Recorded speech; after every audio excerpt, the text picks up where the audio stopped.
The expanse of space. Humans have tried for thousands of years to understand its vastness. We point our telescopes at it, we send our spacecraft into it, and yet its impossible largeness eludes us. Journey with us now as we take an hour out of forever to see how big is really big and how far is really far on Unraveling the Cosmos.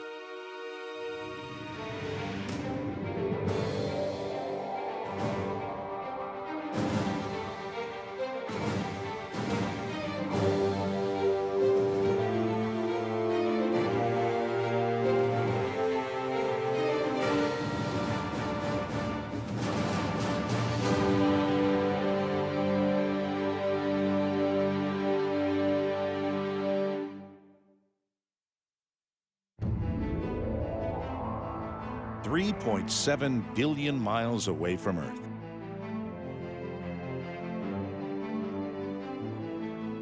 $2.8 billion miles. As we travel toward our planet from beyond the orbit of Pluto, we can't help but wonder, if the distances in our own solar system are this great, just how vast is our universe? And is there anything beyond it? Jupiter, nearly 500 million miles from Earth.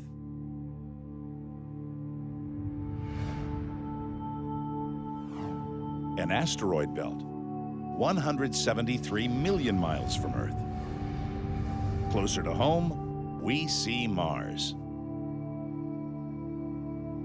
Built deep in our souls is an unquenchable thirst to explore, to go beyond what's known and expand our knowledge for all mankind.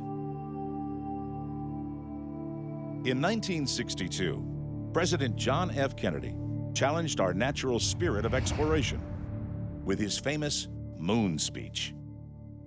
Well, space is there, and we're going to climb it. And the moon and the planets are there, and new hopes for knowledge and peace are there. And therefore, as we set sail, we ask God's blessing on the most hazardous and dangerous and greatest adventure on which man has ever embarked. Just 7 years later, in the summer of 1969, a Saturn V rocket, the most powerful man had ever built and as tall as a 36-story building, launched 3 men into the most ambitious space adventure yet, to the looming sphere that has enabled us to mark and record the passage of time for thousands of years: the moon.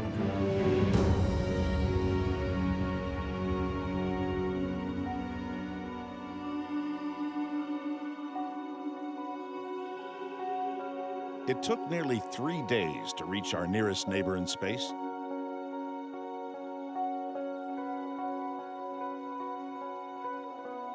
Meanwhile, millions of people back on Earth held their breath as every passing hour took mankind further than ever before,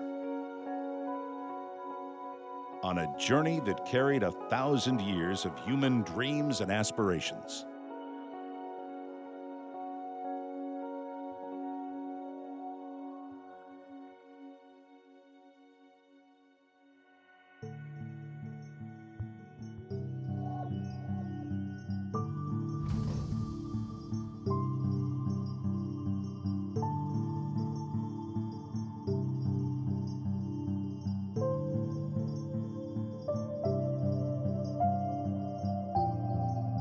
Then, in one brief, awe-inspiring moment, that one giant leap for mankind forever changed our sense of what's possible.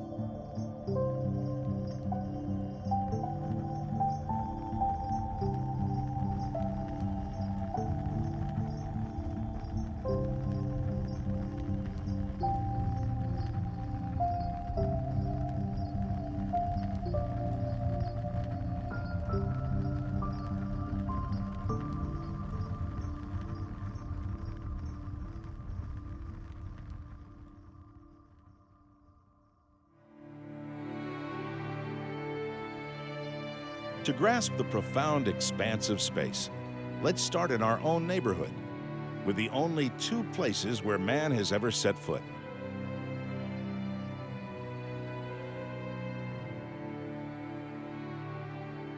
The moon is Earth's only natural satellite, and a large one at that. About a quarter of Earth's diameter, it's the fifth largest moon in our solar system. It is so big and so close, it actually pulls on our planet, guiding the ocean tides and even stabilizing the Earth.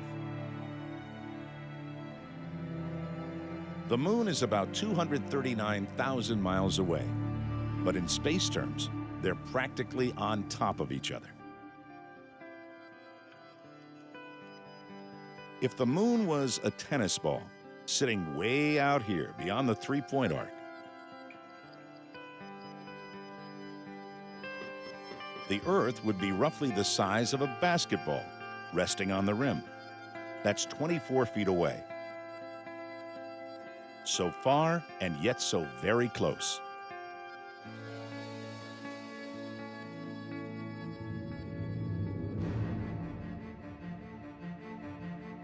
Without the moon's gravitational pull, the Earth would tilt and swing wildly on its axis, instead of modestly wobbling. If Earth were to tilt too much, the amount of sunlight reaching its surface would change, causing vast amounts of ice to shift between the poles and the rest of the planet. This would profoundly affect Earth's delicately balanced climate.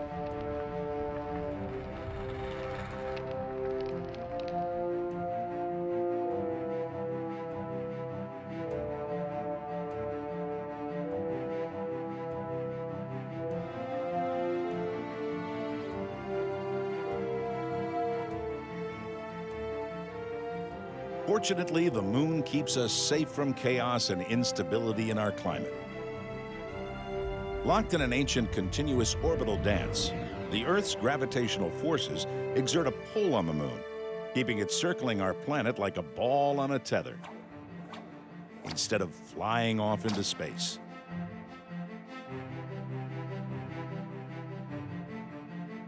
It may be difficult to imagine, but the moon is traveling around the Earth at more than 2,200 miles per hour, much faster than a speeding bullet. Yet the moon seems to have no perceivable motion when we look at it from Earth. From here, the moon always appears tranquil in our sky. In fact, all objects in orbit around our planet appear equally tranquil. But looks can be deceiving. When we see footage of the International Space Station or the recently retired Space Shuttle orbiting quietly 250 miles above the surface of the Earth, it's hard to get a sense of just how fast these spacecraft are going. In reality, they're traveling at about 20 times the speed of a bullet.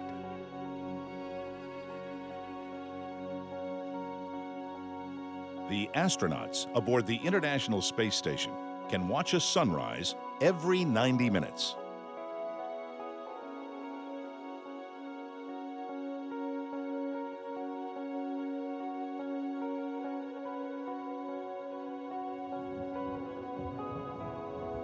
Suppose the shuttle were to orbit the Earth a little bit closer to its surface.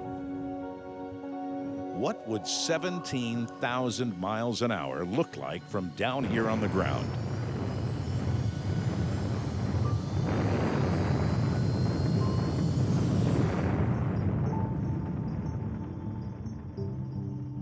You'd have to know it was coming and from which direction.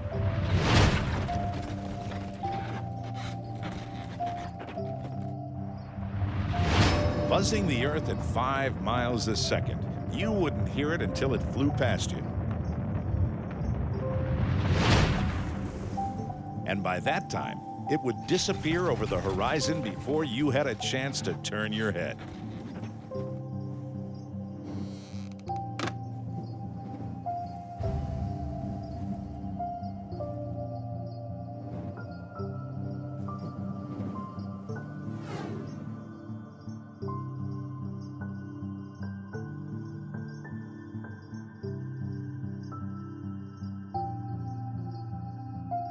Now we have a better sense of distance in space and the speed that made it possible to visit our nearest neighbor, the Moon, in just 3 days.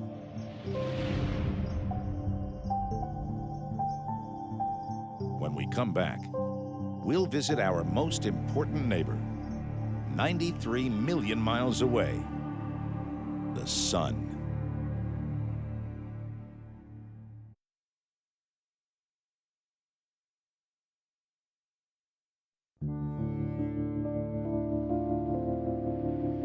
This is the star of our solar system. Without the Sun, the Earth and Moon would be nothing but cold, dark rocks, drifting aimlessly in space.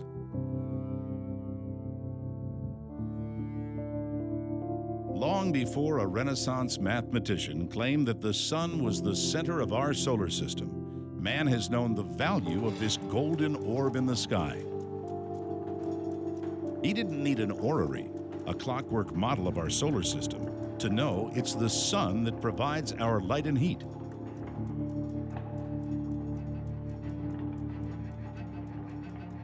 Even though there are hundreds of billions of stars in our galaxy alone, the Sun is the most important. To us, anyway. A visit to the Sun isn't possible, of course. It has no solid surface, just a broiling hot mass of gas called the photosphere. And the closer you travel to the solar core, the denser that gas becomes. More than 100,000 miles down into the Sun, you'd reach the radiative zone, where thermal radiation travels outward from the center. If you kept traveling inward, you'd reach the thermonuclear powerhouse itself, the Sun's core. It's 27 million degrees Fahrenheit down here.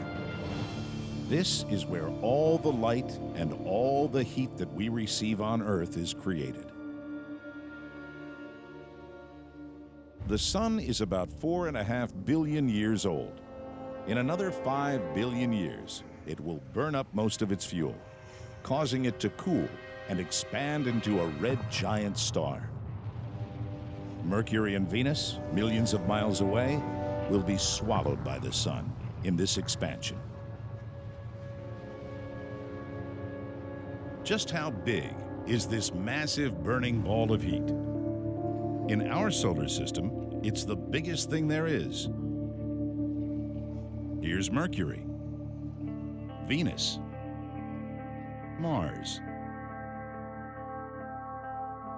Now let's bring in Jupiter and Saturn, our two largest planets. As you can see, they simply can't compare in size. The Sun is so big and powerful, it builds up magnetic energy. This generates spectacular eruptions of intense, high-energy radiation. These are called solar flares, and they are dozens of times larger than the Earth itself.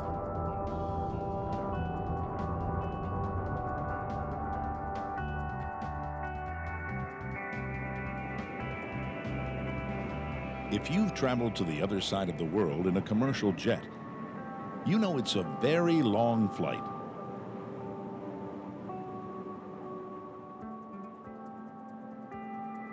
Flying non-stop around our planet would take more than 45 hours. That is almost 2 days in an airplane.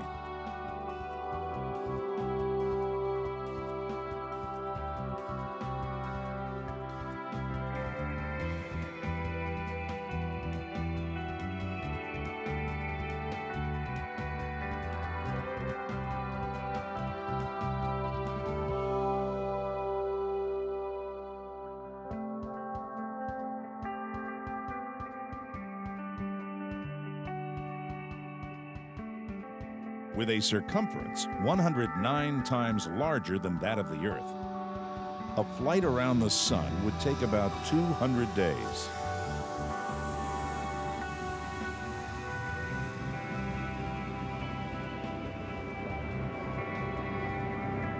On hot summer days, we can still feel the sun warming our skin, even though the source of that heat is 93 million miles away.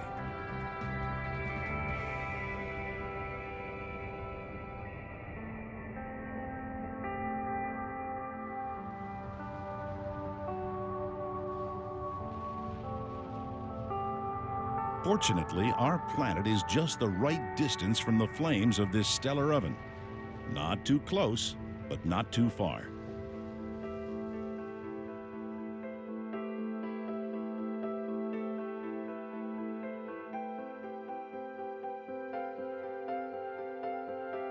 In fact, if the sun were to suddenly stop shining, it would be a full 8 minutes before we'd notice anything was wrong back here on Earth.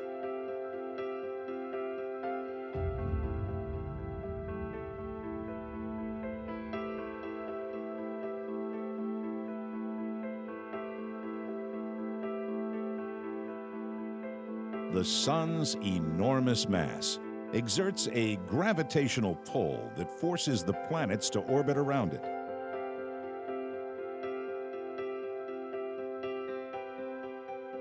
When we see scaled models or illustrations of the planets orbiting the sun, it's impossible to get a true sense of the distances involved. They're just too vast.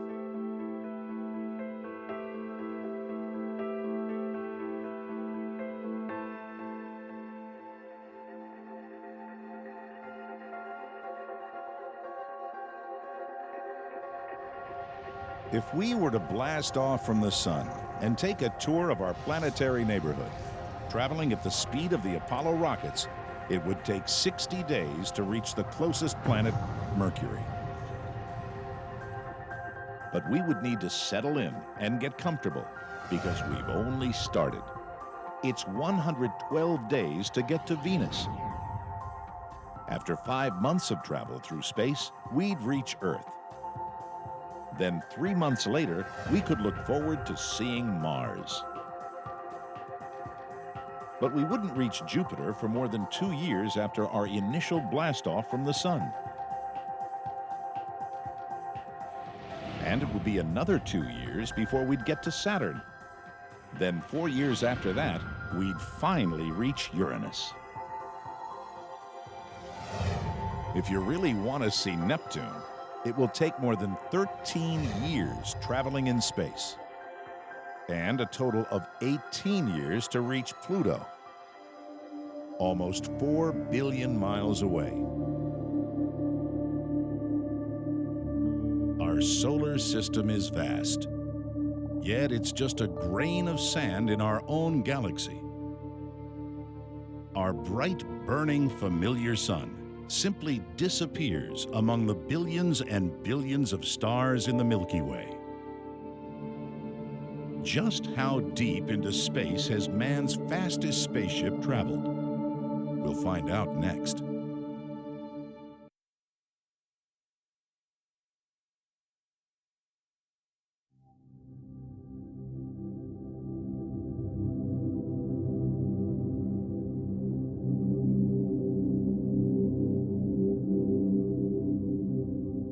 After a long journey from our sun to the outermost planets, we have a better idea of how far apart these bodies really are. And what we've seen hasn't changed very much during the last 3 billion years of our solar system's history.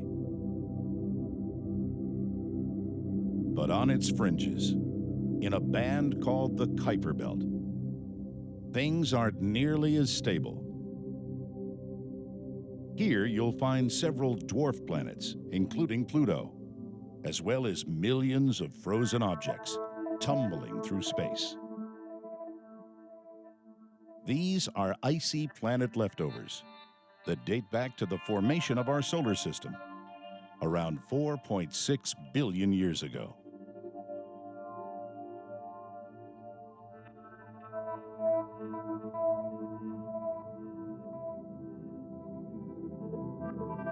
Here, these objects remain in a stable orbit beyond the planets of our solar system.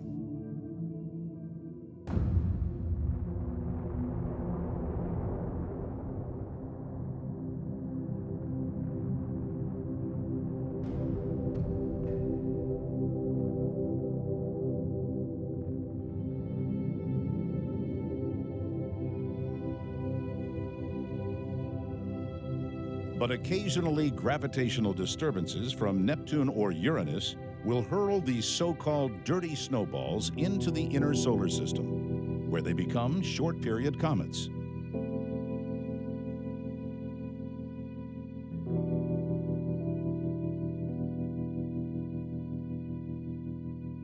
Most last just a few years before breaking up as they draw closer to the heat from the sun.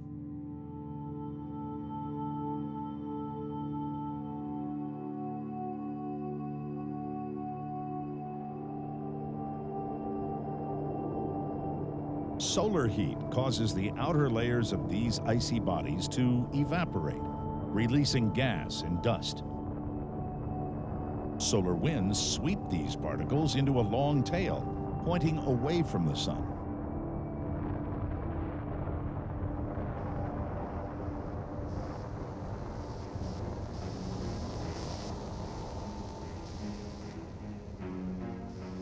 To explore our solar system, in 1977, NASA launched two deep space probes, Voyager 1 and Voyager 2, which are traveling at 35,000 miles an hour.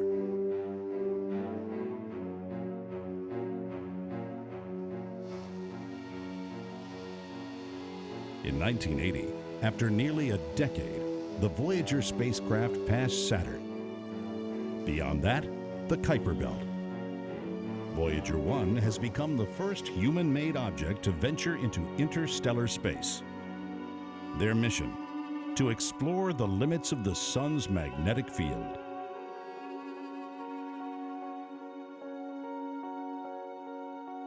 Beyond the Kuiper Belt, at the edge of the sun's kingdom, is a gigantic structure known as the Oort cloud, which begins 465 billion miles away from the sun. This is the outer solar system's icy shell, and it's where comets with much longer orbits originate.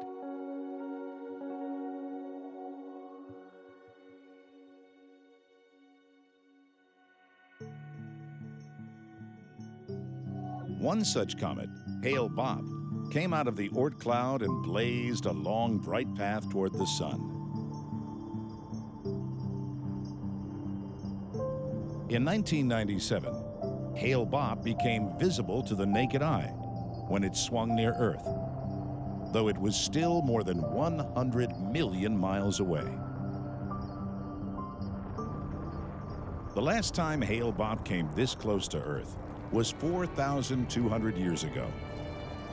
The ancient Greek and Roman empires were yet to be born.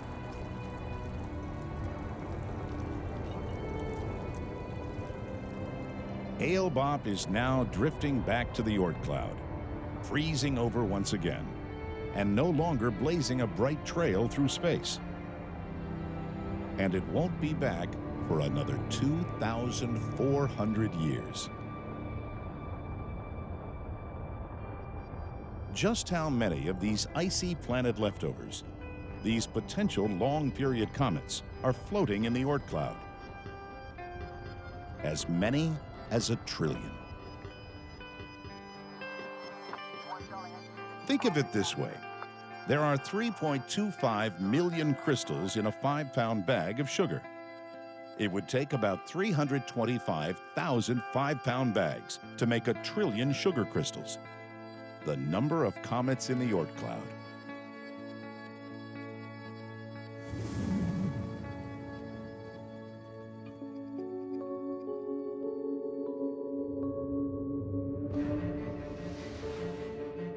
The Oort cloud is so massive that it's believed to stretch 1/3 of the distance to Proxima Centauri, the next closest star to us after our own sun.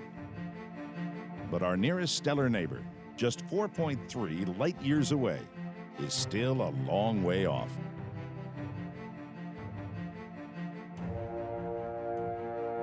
It would take the Voyagers 1,500 more years just to reach the beginning of the Oort cloud.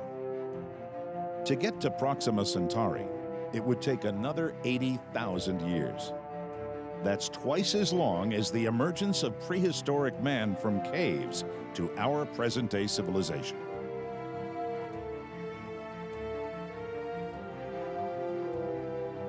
To travel from our planet to the next group of stars, 4.3 light-years away, you'd have to cover more than 25 trillion miles. To make a trip like that, we would need a spaceship large enough to carry generations of space travelers. A spaceship as large as a city.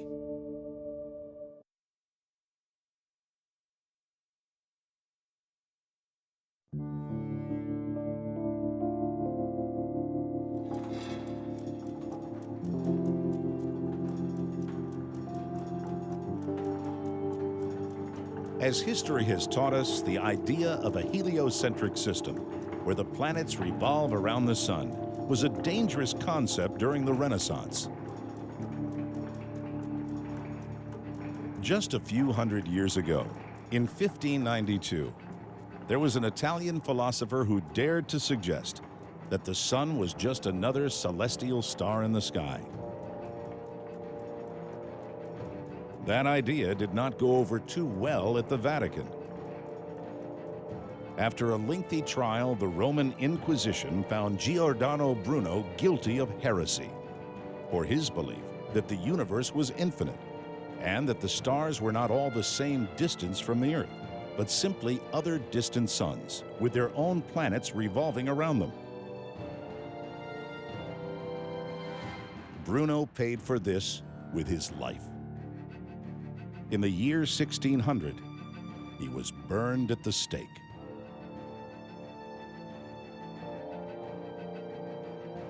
To truly measure the vast distances between stars and galaxies, we're going to need a longer ruler. A measure in distance based upon the speed of light. Light travels at approximately 186,000 miles per second.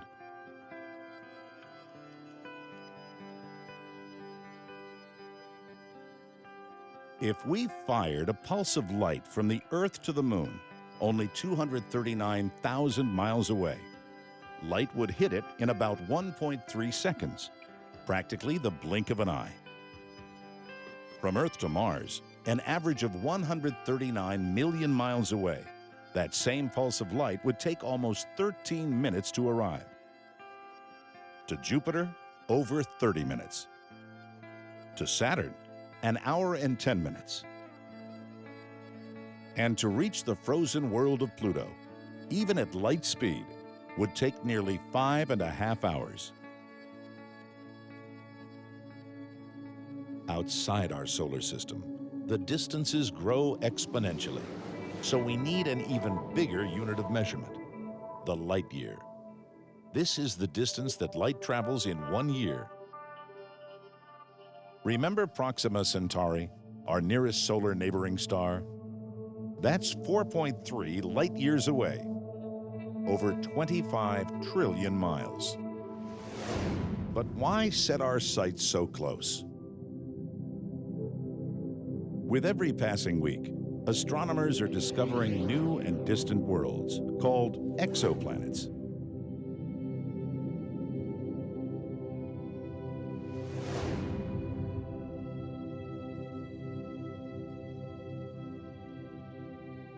"20 light-years from Earth, in the constellation Libra, there is a red dwarf star named Gliese 581. Scientists believe an Earth-like planet may be in orbit around it.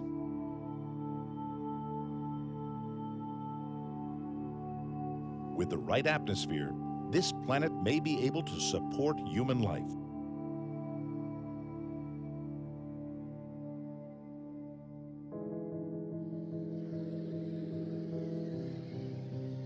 What would it take to travel there?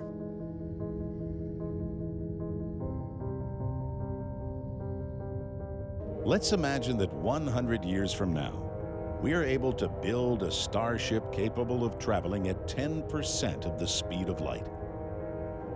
That's fast, but it would still take hundreds of years to reach even nearby exoplanets.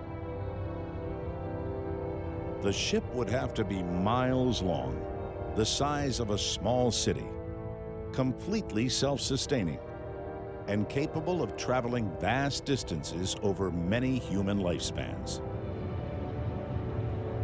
You would need a ship capable of sustaining thousands of crew members, multiple generations of people, for its 200-year journey.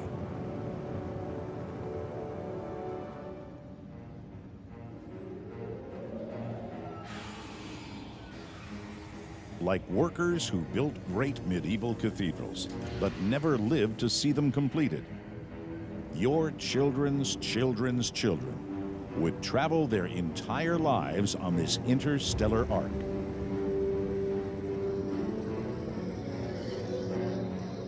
They would still never see Gliese 581. They'd only be halfway there.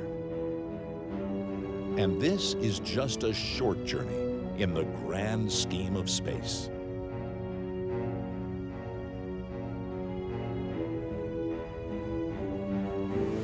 Our solar neighborhood extends 5,000 light years across, and that's just our corner of the galaxy. To cross this neighborhood, humans would embark on an epic migration aboard this giant space colony.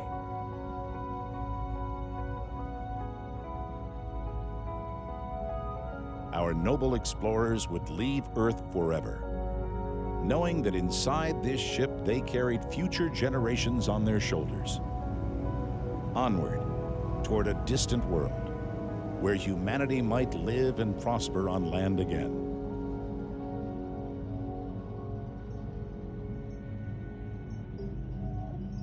The generation ship would continue on, traveling vast distances through space at tremendous speeds towards its destination. A strange new world that the passengers and crew could only dream of.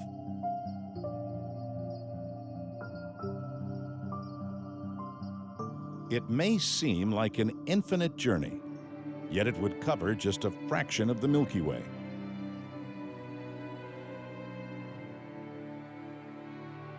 To go outside our galaxy, we'd have to power up our ship to unimaginable speeds to reach deeper into space.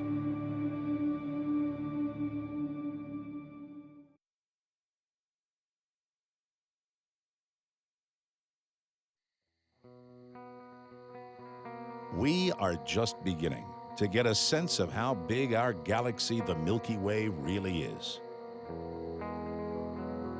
Looking into the sky at night, we can sometimes see it from here on Earth. That disc-shaped island in space gets its name from the faint band of milky light stretching across the sky. Those large, bright spots that look like stars, they're actually clusters of stars. Millions of them. This is just the galactic center, the brightest part of our galaxy. We can't see all of the Milky Way from here on Earth because we're in it ourselves. The Milky Way is all around us. Who could blame our ancestors for believing that Earth was at the center of our universe? Our sun rises every morning and sets every evening, offering a glorious nightly glimpse into the celestial heavens. But this sun, when it's not set against a picturesque sky of blue as seen from Earth, becomes in the blackness of space just another one of the hundreds of billions of stars in the Milky Way.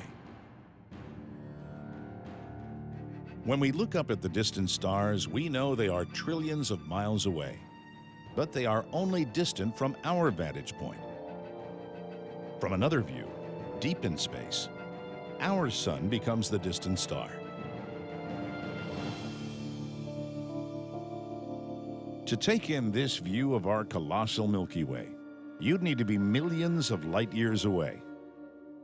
The sheer number of stars, the clusters, the constellations, the solar neighborhoods simply overwhelm the senses. Where's Earth, the sun, and our solar system in this picture? Don't even try. Our Milky Way is 1,000 light years thick and 100,000 light years in diameter. How do we even begin to put a number like that in perspective? Let's just start with the number itself. 100,000 light years is roughly equal to 600 quadrillion miles. Still, what does that even mean? Let's look at it this way. If you were to sit down with a pen and a very long strip of paper, and you had the time to draw 600 quadrillion tiny figures, say the 11 astronomical symbols of the planets in our solar system, repeating endlessly, that strip of paper could wrap around the sun more than 3,000 times. Now, instead of those little symbols, try to imagine 600 quadrillion miles. That's how wide the Milky Way is. Still doesn't help much, does it?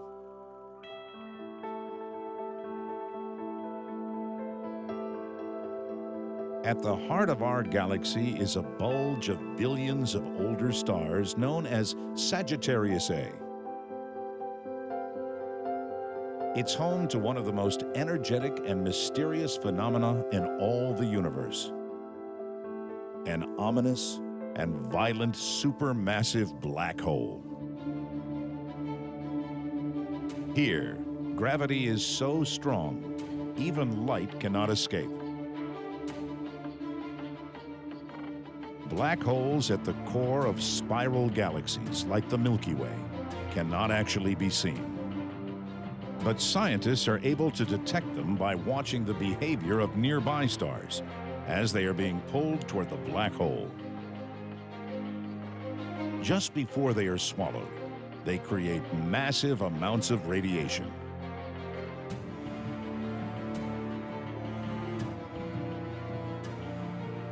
More than 4 million times the density of our sun. The black hole at Sagittarius A is where stars and massive star clusters disappear without a trace, and where time and space cease to exist as we know them.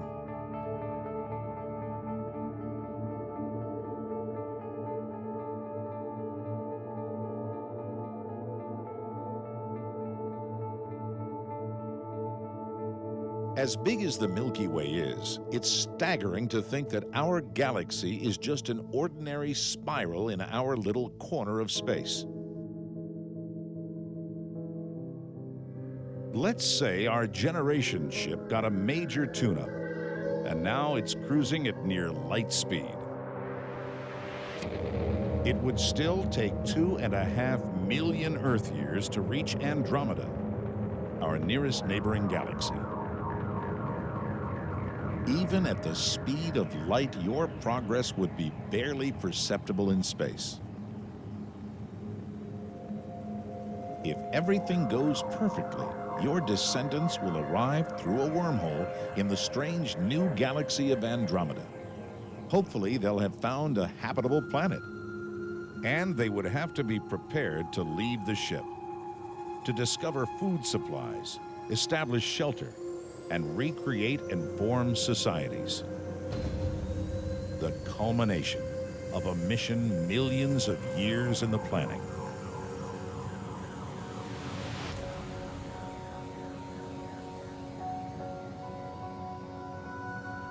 Imagine arriving on a strange new world, an Earth-like planet perhaps with entirely different life forms, where evolution took a very different turn.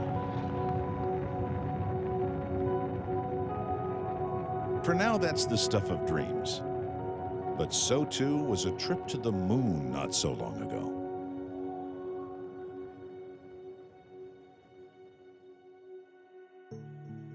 What does the future hold for our species on Earth? Might such a journey to a distant world one day be necessary? A journey to beyond what we can see. We know space is big, But just how much space is out there in the universe? Next, we'll explore so deep into the cosmos, there isn't a spaceship that can take us there. And we'll look almost all the way back to where time and space began.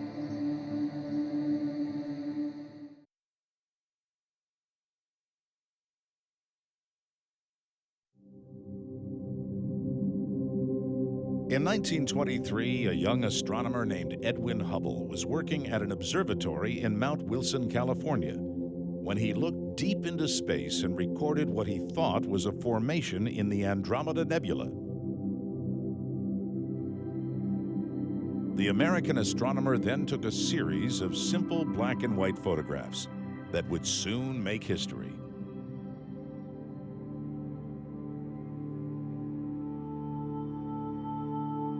He didn't know it right away, but Hubble had just made one of the most important discoveries of the 20th century. Andromeda was not a cluster of stars within the Milky Way. Edwin Hubble had located another galaxy.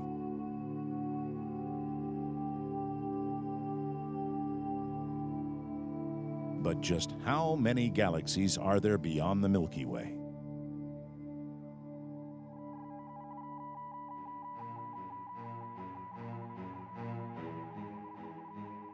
In 1990, NASA launched a powerful orbiting telescope named after Edwin Hubble to peer into the deepest reaches of space. The size of a school bus, the Hubble Space Telescope orbits outside the distortion of the Earth's atmosphere. For 2 decades now, Hubble has been capturing and sending back to Earth the most stunning and informative images ever taken of the cosmos. From the Ring Nebula in the northern constellation Lyra to large star clusters surrounded by radiant gas, all that remains from the explosion of massive stars, to the Whirlpool Galaxy,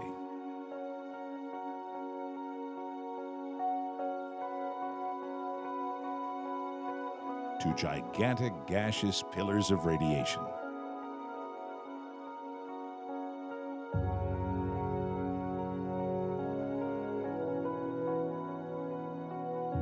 to open clusters of stars in near and distant dwarf galaxies.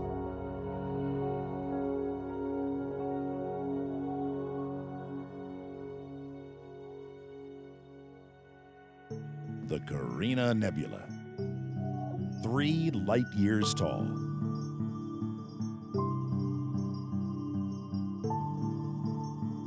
Spiral galaxies, 30 million light-years from Earth.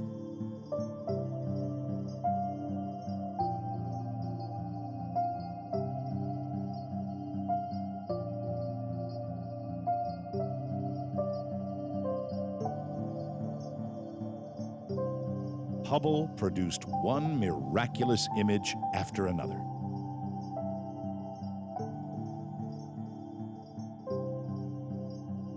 But one image from the Hubble telescope, captured and assembled over a 4-month period in 2003, is every bit as momentous as Edwin Hubble's groundbreaking 1923 image of the Andromeda Galaxy.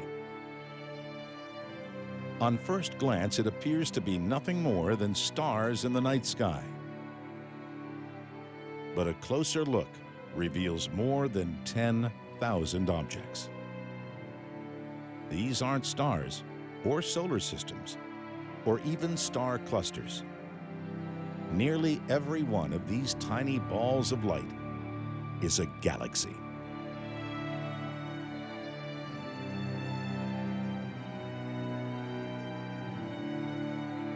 Hubble scientists have named this image Ultra Deep Field. What's most remarkable about this Hubble image is that the 10,000 visible galaxies in this single frame account for just 1/24 millionth of the whole sky.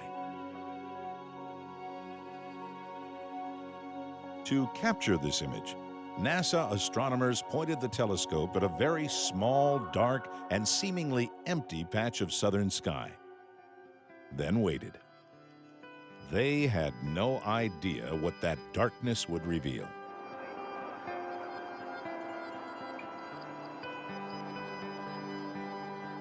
To get an idea of what Hubble was focused on, imagine you're an astronaut floating in space.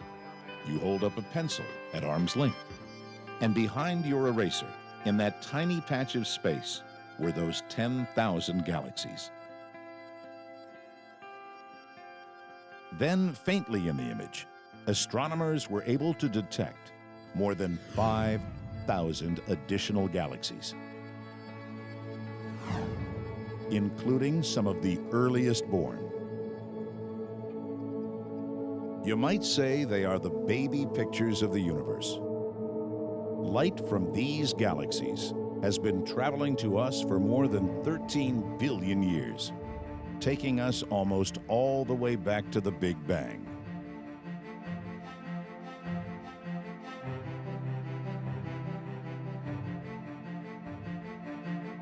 How many galaxies are there in the known universe?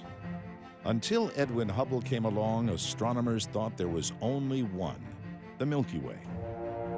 But NASA now estimates that there are hundreds of billions of galaxies out there in space. So, is there an end to the universe? And if so, is there anything beyond that? All bets are off here, as scientists are still trying to figure out the vast complexities of an expanding universe.